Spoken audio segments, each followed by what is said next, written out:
Didik TV KPM.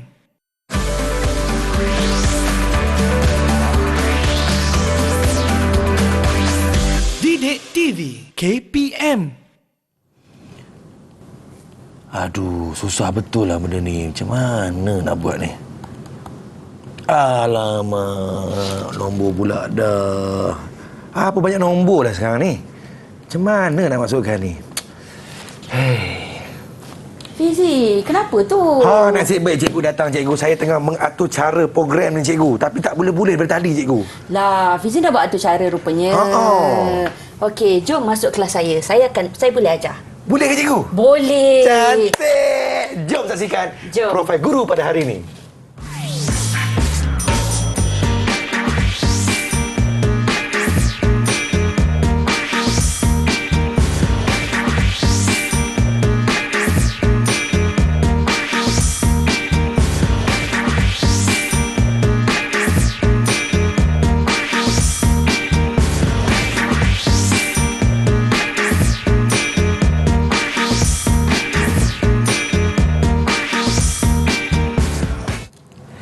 Assalamualaikum, salam sejahtera. Terima kasih kepada anda yang sedang menonton Didik TV KPM. Macam mana hari ini? Semua dalam keadaan yang baik-baik ke?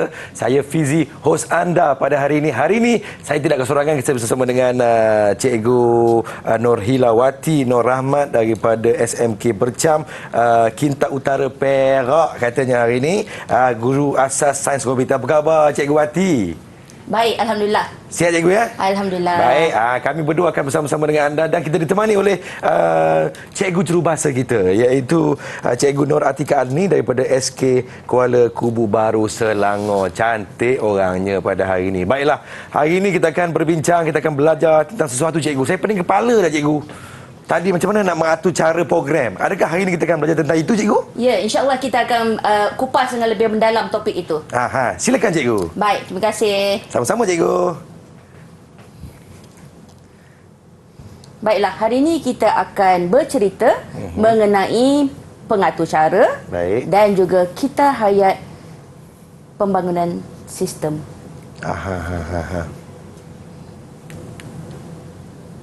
Baik cikgu. Siapa tu pengatur cara? Fizi tahu tak siapa? Saya pengacara, cikgu. Jom kita berkenalan. Siapa sebenarnya pengatur cara tu? Baik, silakan cikgu. Baik. Okey, definisi pengatur cara ialah pengatur cara ni ialah seseorang yang mempunyai kebolehan dalam menulis sesuatu atur cara atau perisian. Maksudnya, dialah orang yang bertanggungjawab menulis atur cara atau membangunkan sesuatu perisian. Seseorang pengatur cara merancang, mereka bentuk, menguji dan mengimplementasi sesuatu atur cara atau perisian. Baik, cikgu. Baik, jom kita tengok peluang pekerjaan. Baik, untuk seorang yang mahir dalam pengaturcaraan, bidang pertama yang boleh diceburi ialah pengaturcaraan dan pembangunan sistem. Apa peranan dan tanggungjawabnya? Merancang, mereka bentuk, mengemaskini, menguruskan perisian komputer dan juga sistem. Apa kejayaan yang sesuai, Fizi? Ya, cikgu. Juru analisis sistem, jurutera sistem komputer dan juga pengatur cara komputer. Baik, jom kita tengok bidang yang seterusnya. Bidang yang seterusnya ialah web dan komunikasi digital. Kalau pengatur cara itu terlibat dalam bidang ini, beliau akan membangunkan aplikasi berasaskan web, menulis kod atur cara, mengintegrasi sistem, menyediakan bantuan teknikal dan membangunkan media interaktif, produk digital dan juga multimedia. Apa kejayaan yang boleh buat?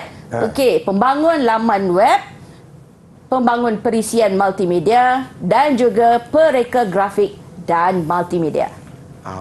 Banyak juga ya peluang pekerjaan, cikgu ya? Ya, sebenarnya Fizi, kalau orang tu mahir dalam pengaturcaraan, memang boleh membantulah ekonomi kita sebenarnya.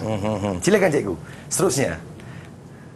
Baik, pembangunan aplikasi.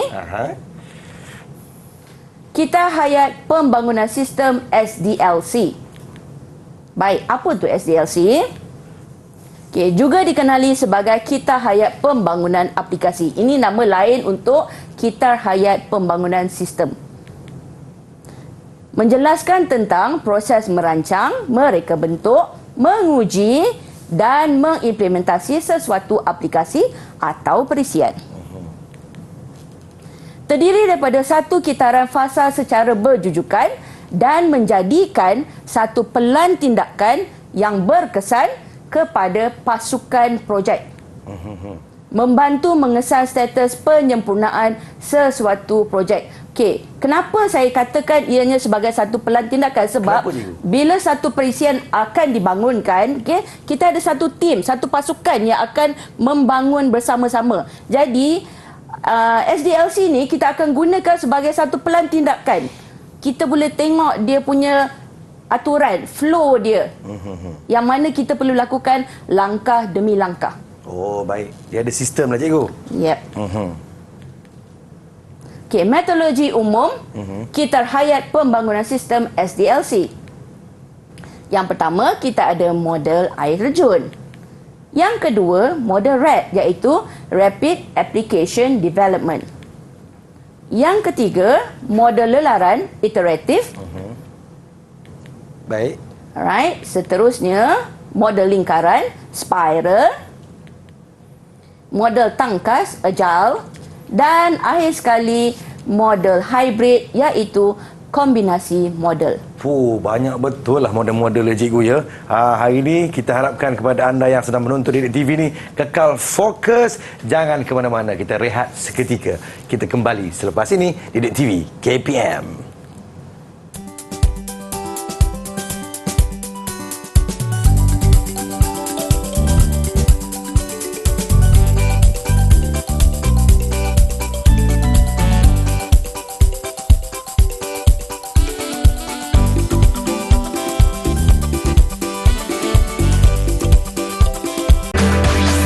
Didik TV KPM. Selamat kembali menonton Didik TV KPM. Masih lagi bersama dengan Abang Fizi, bersama-sama dengan anda. Kita ditemani oleh Cikgu Wati, iaitu Guru Asas Sains Komputer SMK Bercam Kinta Utara, Perak. Hari ini kita belajar tentang Sains Komputer tingkatan 4, iaitu Saikah pengatur cara itu. Baik Cikgu Wati, kita teruskan dengan pembelajaran kita pada hari ini, Cikgu. Baik, kita akan teruskan pembelajaran kita. Baik Cikgu, tak sabar-sabar saya, Cikgu. Okey, jom. Baiklah, saya akan terangkan mengenai fasa-fasa Kitar Hayat Pembangunan Sistem.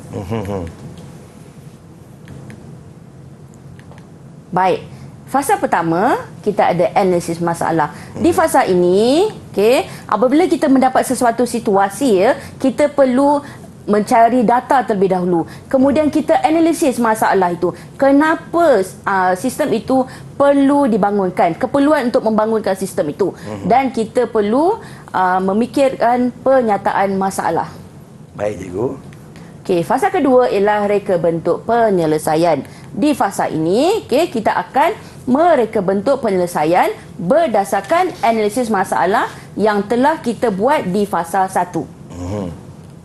Fasa seterusnya, fasa ketiga ialah laksana penyelesaian.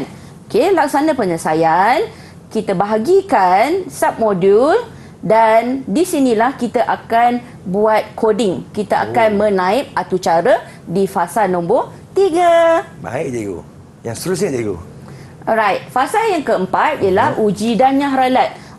Fasa ini penting. Kenapa penting, Fizi? Kenapa, Cikgu? Sebab bila kita dah type atur cara di fasa nombor 3, kita akan uji atur cara itu dan jika terdapat ralat, kita akan memperbaiki ralat.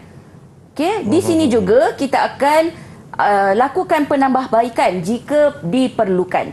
Baik, Cikgu. Yang terakhir? Ya, fasa terakhir, fasa 5 ialah fasa dokumentasi. Dokumentasi kita lakukan untuk setiap fasa. Melibatkan dokumentasi dalaman dan juga dokumentasi luaran. Faham, Cikgu. Yang seterusnya, Cikgu? Baik. Kita ada model air terjun. Baik. Model air terjun ni kita gunakan sebab apa? Sebabnya ianya paling hampir, paling mirip dengan proses-proses SDLC. Model air terjun ni yang paling awal dibangunkan. Okey, ianya mudah difahami dan juga mudah diuruskan. Okey, mengandungi 5 fasa dan setiap fasa perlu dilaksanakan terlebih dahulu sebelum kita bergerak ke fasa yang seterusnya. Oh, jadi dia pakai fasa ke fasa je, cikgu? Ya, kita kena lengkapkan fasa pertama dulu, baru kita boleh buat fasa 2 kedua, dan ketiga. seterusnya. Faham, cikgu. Dan bila kita dah contoh, kita dah lengkap fasa 1. So kita buat fasa 2. Kita tak boleh pergi balik, patah balik kepada fasa 1. Tak boleh. cikgu? Tak boleh. Tak boleh. Itu dah melanggar atur cara dia lah. Ya, kita dah melanggar aturannya sebabnya ianya secara berjujukan. Faham, Okey? cikgu? Alright, maklumat dan setiap fasa diperlukan untuk fasa yang berikutnya. Okey, ini saya dah terangkan tadilah. Okey, fasa pertama, fasa analisis masalah. Kita akan tengok apa yang kita akan buat di fasa analisis masalah ni. Alright. Okey, fasa analisis masalah ni kita akan kenal pasti keperluan program dan mencari sebab kenapa kita perlu membina satu aplikasi atau program itu. Keperluan, kenapa? Apa sebabnya kita perlu bina aplikasi itu? Faham, cikgu? Okey. Okey, langkah-langkah secara sistematik harus kita dipatuhi untuk menyelesaikan masalah dengan jelas. Okey, supaya masalah yang wujud tu dapat diselesaikan dengan jelas. Faham, cikgu? Okey, so dekat fasa ini kita gunakan analisis dan juga carta IPO. IPO tu agak-agak apa, Apa Fizi? tu IPO, cikgu, ya? Apa tu Ipoh, cikgu? Bukan IPO, lain. Baik, cikgu.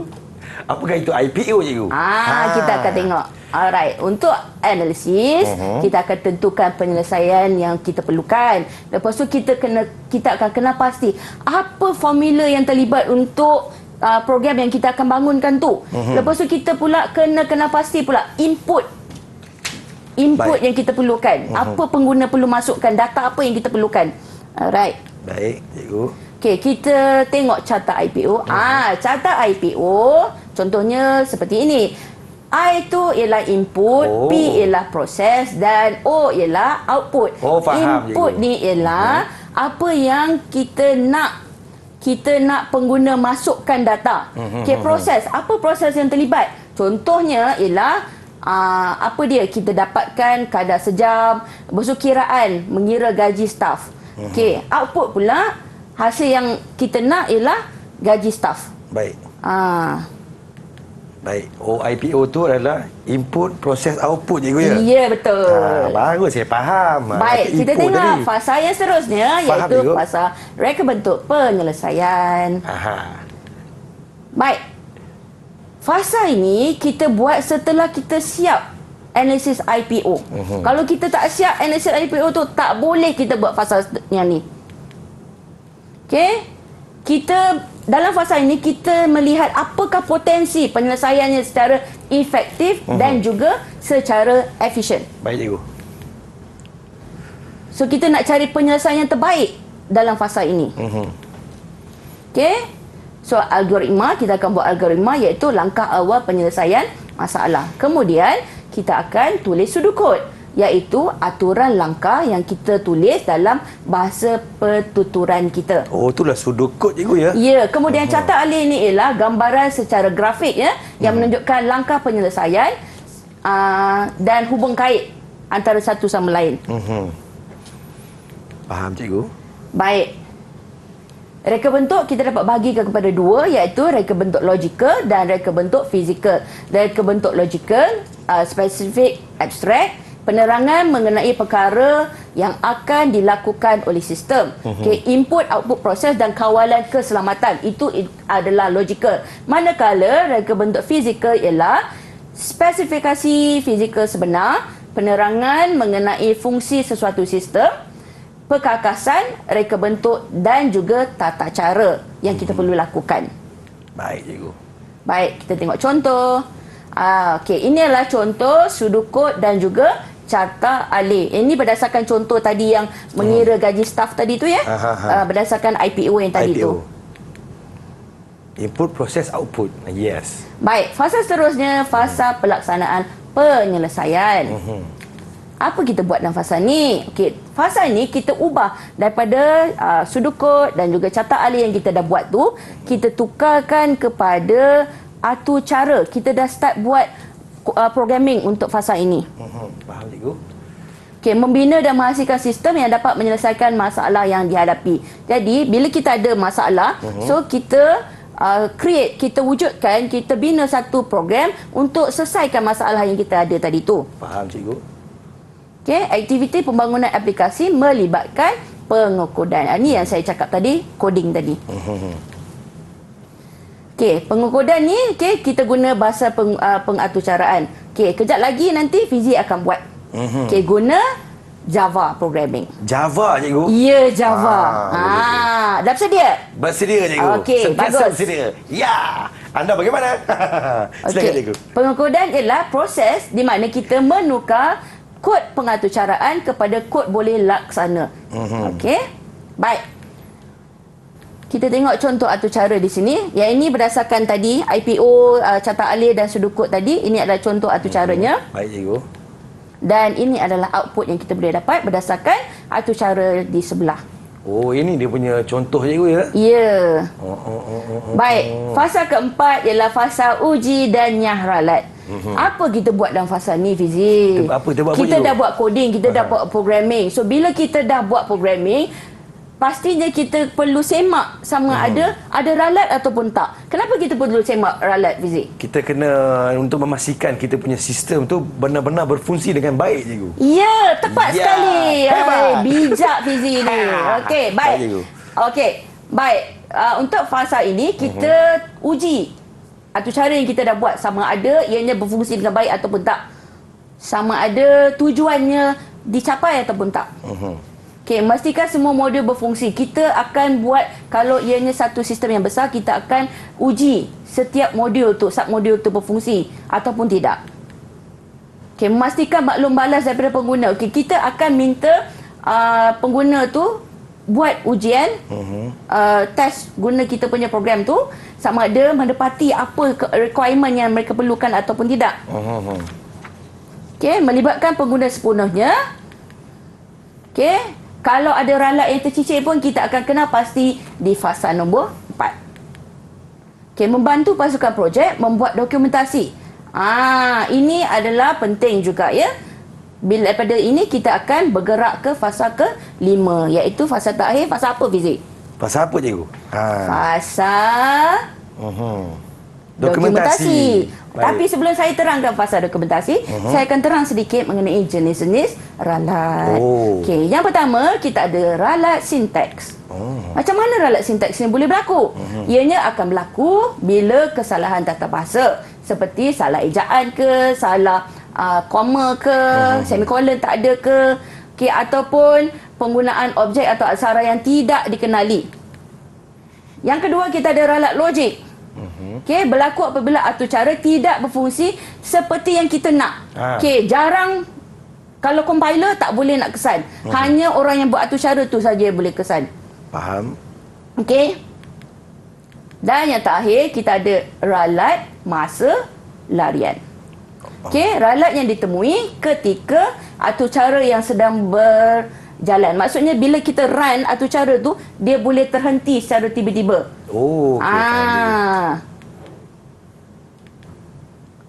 Okey, jenis-jenis semakan, kita ada semakan diri sendiri, rakan sebaya dan selepas tamat modul. Okey, siapa nak buat semakan ni? Okey, sendiri pengarang, orang yang buat coding tu. Kenapa? Bila dia buat, semasa dia buat programming tu, rakan sebaya, orang yang dalam tim yang sama, okey, selepas tamat modul, bila dah siap semua tu, pasukan tu akan buat testing tu. Baik. Ya. Okey, jenis pengujian, kita ada 4 jenis pengujian: sendiri, sistem, integrasi dan juga penerimaan. Okey, yang pertama, sendiri, memastikan setiap unit dalam sistem dapat berfungsi dengan baik. Okey, sistem, menguji sistem secara keseluruhan. Okey, selepas user uji. Alright, integrasi, memastikan setiap submodul dapat berfungsi dengan baik. Maksudnya, ianya saling berkaitan. Okey, penerimaan, Ujian ini dijalankan semasa ujian integrasi oleh pengguna sistem untuk memastikan ianya memenuhi kehendak ataupun tidak. Baik cikgu. Ada contoh cikgu? Okey, ini kita contoh akan dia. tengok contoh senarai semak. Baik. Okey, inilah contoh senarai semak yang kita boleh buat. Okey, fasa terakhir, fasa dokumentasi. Ini penting ni cikgu. Okey, dokumentasi. Baik. Baik. Satu proses untuk mengutip dan mengumpulkan data, okey, kumpulkan maklumat, ringkasan seperti laporan pengujian. Tadi kita buat pengujian kan, kita kena buat laporan. Betul. Lepas tu masukkan juga carta alih kat sini, kod atau cara, carta IPO, semua kita kena masuk kat dalam fasa dokumentasi. Baik. Okey, dokumen-dokumen ini penting untuk rujukan siapa? Rujukan pengguna akhir dan juga kalau ada orang baru masuk dalam tim projek itu. Jadi dia boleh tahu apa yang berlaku sebenarnya. Baik cikgu. Baik, dokumentasi yang sepenuhnya bagi projek dari awal setiap fasa. So, dijadikan rujukan untuk fasa seterusnya. Okey, Fizi. Ya, Sekarang cikgu. saya nak uji tahap kefahaman Boleh, awak. cikgu. Awak dah bersedia ke? Saya dah bersedia cikgu. Baik. Baik, Kita cikgu. lihat soalan. Apakah soalannya cikgu? Jeng, jeng, jeng. Soalan pertama. Berapakah fasa kita hayat pembangunan sistem? Ada berapa, Fizi? Kita ada 5 fasa cikgu. Awak pasti. Saya pasti Awak cikgu. dah kunci jawapan tu? Saya dah kunci cikgu. Baik, kita semak jawapan. Ting. Ya, betul. Hebat, terbaik. Hebat. Baik cikgu. Soalan cikgu. seterusnya. Baik. Nyatakan 5 fasa kita hayat pembangunan sistem. Kalau tak pay attention tadi, Fizi tak dapat ni. Mestilah cikgu. Okey. Okey. 5 fasa adalah yang pertama fasa analisis masalah cikgu. Yang kedua, fasa reka bentuk penyelesaian. Yang ketiga, fasa laksana penyelesaian. Yang keempat, fasa uji dan nyah ralat, dan fasa yang kelima adalah dokumentasi cikgu. Baik, jom kita tengok betul tak. Analisis masalah, reka bentuk penyelesaian, laksana penyelesaian, uji dan nyah ralat dan dokumentasi. Baik cikgu. Berapa ganjaran saya cikgu? Wow, hebat. Hebat cikgu. Nanti saya banjir. Baiklah. Kita rehat seketika, kita kembali selepas ini teruskan menonton Didik TV KPM.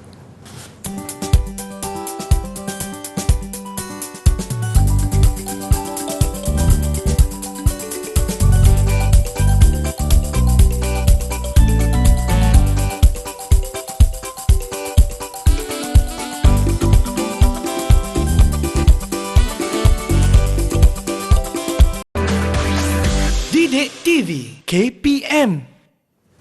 Terima kasih kepada semua yang sedang menonton Didik TV KPM. Anda masih lagi bersama dengan saya, Fizi, dan juga Cikgu Wati pada hari ini. Hari ini kita akan belajar tentang sains komputer tingkatan 4. Baiklah, rasanya yang di rumah dan juga Abang Fizi dalam studio pun tak sabar-sabar nak tahu macam mana kita nak memprogramkan sesuatu atau cara di dalam komputer kita. Baik Cikgu, teruskan Cikgu Wati. Baik Fizi. Tadi cikgu. saya dah terangkan daripada fasa 1 sehingga fasa 5. 5 Cikgu. Sekarang saya nak Fizi buat pula.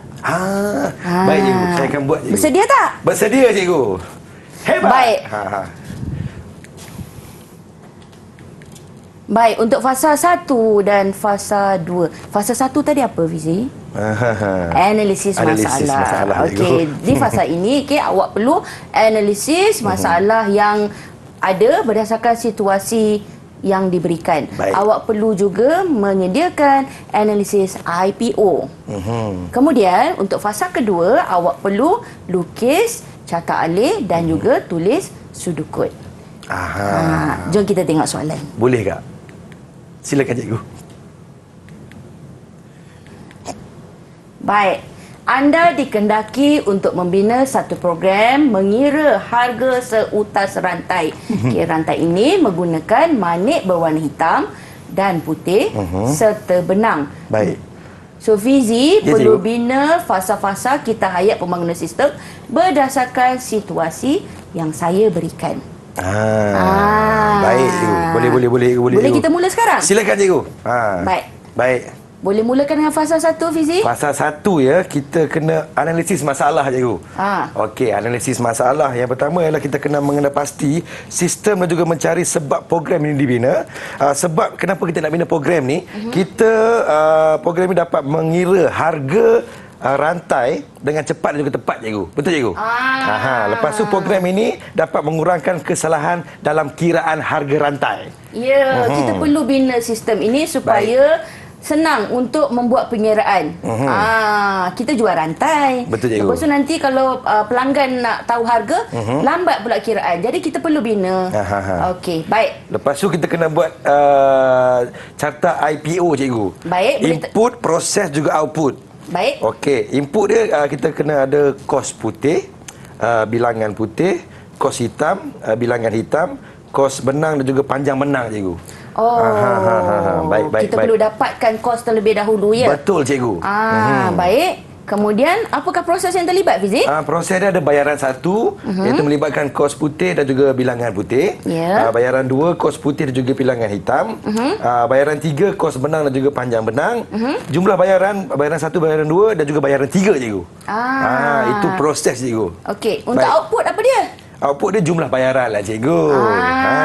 Nampak gayanya Fizi dapat menyelesaikan fasa analisis masalah dengan baik sekali. Ya cikgu. Baik. Jadi boleh kita bergerak ke fasa yang seterusnya, itu fasa kedua. Boleh cikgu. Reka bentuk penyelesaian. Jadi Fizi perlu buat apa fasa ni? Saya kena tulis apa? Sudokod cikgu. Ya, tulis sudokod. Silakan. Sudokod. Mula-mula sekali, yang pertama adalah mula ya. Ya, setiap kita nak buat apa-apa kena ada mula lah. Kita mulakan dengan bismillah cikgu. Ya.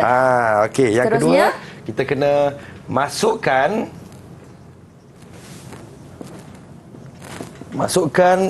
bayaran 1 cikgu. Okey. Bayaran 1 iaitu melibatkan kos putih, manik putih ya, dan juga bilangan putih cikgu. Betul Fizi. Cikgu rasa macam mana cikgu? Okey, tak apa. Teruskan. Okey. Yang nombor 3. Okey, kiraan bayaran cikgu. Kiraan bayaran. Baik. Okey, kiraan bayaran. Okey, ini kiraan bayaran untuk apa tu? Untuk manik putih manik putih cikgu. Ya, betul. Kos seterusnya. Okey, yang ketiga adalah kita kena masukkan. Lepas nombor 3 juga ke? Nombor 4 cikgu. Nombor 4 cikgu. Masukkan kos hitam dan juga bilangan hitam cikgu. Yang hitam lah cikgu. Kita kena manik hitam pula ya. Baik. Masukkan. Okey, kos hitam. Kos hitam dan bilangan hitam. Okey, saya buat yang nombor 5 cikgu. Okey, kita kena kira bayaran yang kedua cikgu. Ya. Okey. Kiraan bayaran 2. Kiraan ke kira tu? Kita kena kira lah cikgu. Kira lah. Okey, nampak tak tulisan saya cikgu? Okey. Boleh lah. Boleh bacakan. Okey. Kos hitam dan juga bilangan hitam. Okey, nombor 6 kita masukkan kos benang cikgu. Masukkan kos benang. Baik. Okey. Dan juga panjang benang. PANG benang. Okey, nombor 7 cikgu. Nampak cikgu? Boleh. Okey, kita kiraan bayaran 3 cikgu. Ada berapa langkah semua sekali ni Fizi? Ada 10 cikgu. Ya, banyaknya. Banyaknya nak kena tulis cikgu ya. Ya. Kira bayaran 3. Kira bayaran 3. Iaitu kos benang juga panjang benang. Kos benang panjang.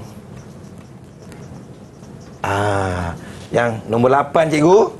Kita kena kira jumlah bayaran cikgu. Okey. Apa proses yang terlibat tu Fizi? Bayaran 1, bayaran 2 dan juga bayaran 3 cikgu. Kita campurkan. Campur ketiga-tiga ya. Baik. Kira jumlah. Untuk dapatkan apa tu Fizi? Untuk dapatkan jumlah bayaran cikgu. Baik. Okey. Bayaran satu campur bayaran dua campur bayaran tiga, cikgu. Nombor 9. Ni nombor 9 dah, cikgu. Baik. Kita kena paparkan jumlah bayaran. Yelah, dah kira pasti nak paparkan, betul? Ya. Kalau tidak, kita tak tahulah pula berapa harga rantai tu. Betul. Seterusnya adalah 10 tamat, cikgu. Setiap mula haruslah ditamatkan. Baiklah. Kita dah buat, Fizi dah buat sedukut. Langkah seterusnya apa, Fizi? Kita buat carta alih, cikgu. Ini kawan-kawan boleh saksikan, ya. Mula-mula sekali kita kena mula. Okey, mula. Lepas tu input. Tulis kat sini, cikgu, ya. Kos putih dan juga bilangan putih. Kos putih.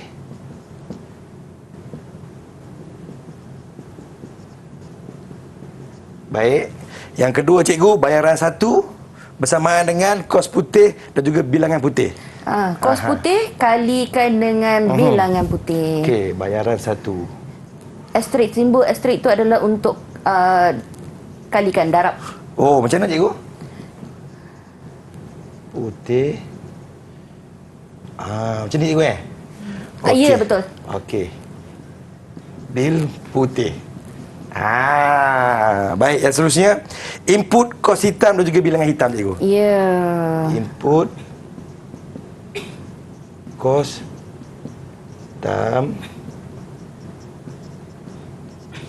Okey, dan seterusnya bayaran kedua, cikgu. Bayaran dua. Bayaran dua. Okey, dua. Cara kiraan pun sama juga macam kos hitam. manik putih tadi. Okey. Hitam. Bil hitam. Okey. Faham, cikgu. Yang seterusnya input, cikgu. Input kos benang. Okey. Betul? Input kos benang. Kos benang dan panjang benang. Okey, lepas tu bayaran 3, cikgu. Kos benang, cikgu.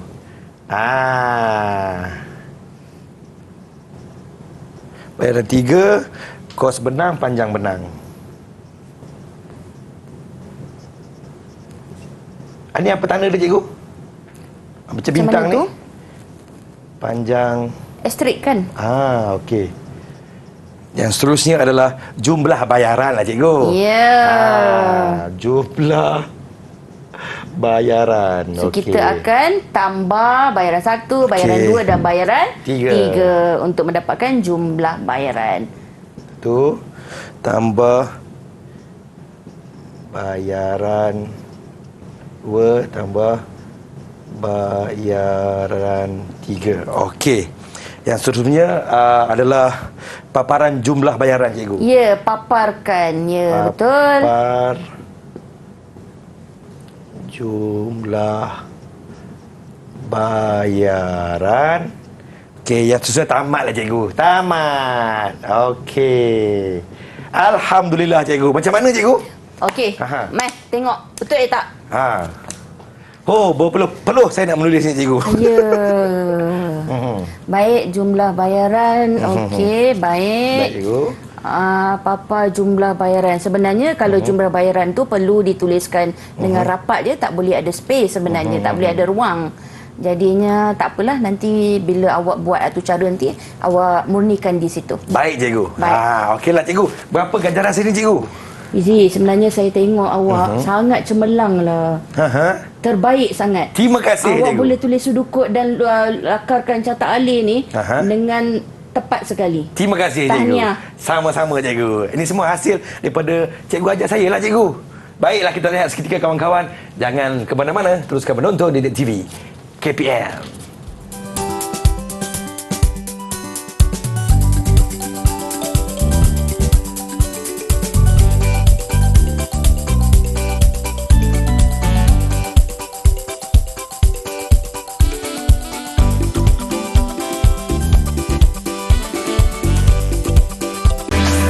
Didik TV KPM. Selamat kembali menonton Didik TV KPM. Masih lagi bersama dengan Abang Fizi, hos anda pada hari ini. Dan kita bersama-sama dengan Cikgu Wati daripada SMK Bercam Kinta Utara, Perak. Hari ini kita belajar tentang sains komputer tingkatan 4.